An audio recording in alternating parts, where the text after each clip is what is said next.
जी बिल्कुल, इस वक्त मैं मौजूद हूँ सवात की सबसे बड़ी मवेशी मंडी मटा में। यहाँ पर शहरी आई हुई है ख़रीदने के लिए, लेकिन कीमतें ज़्यादा होने से वो काफ़ी परेशान नज़र आ रहे हैं। एक तरफ तो महंगाई भी है और ये जो मवेशी है इनकी नरखों में भी इजाफा हुआ है। हमारे साथ यहाँ पर मुकामी शहरी मौजूद है, उनसे बात करते हैं कि इन हवाले से वो क्या कहते हैं। जी क्या कहेंगे आप? बिस्मिल्लाहिर्रहमानिर्रहीम।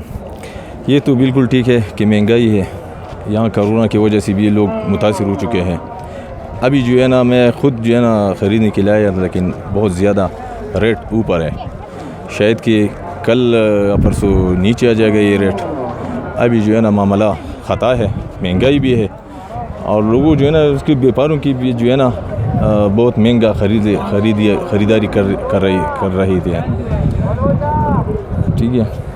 जी बिल्कुल, आपने यहाँ की जो मुकामी शहरी उनकी बातें आपने सुनी। उनका कहना था कि एक तरफ तो महंगाई भी है, दूसरी तरफ मवेशियों की जो रेट है उसमें भी काफ़ी इजाफा हुआ है। तो इसी हवाले से उनका ये भी कहना था कि शायद हो सकता है कि जो भी वक्त गुजरता जाए और उसमें रेट की कमी आ जाए। फ़िलहाल तो उनका ये कहना था कि जो यहाँ पर जो रेट है वो ना लेने की बराबर है। जी।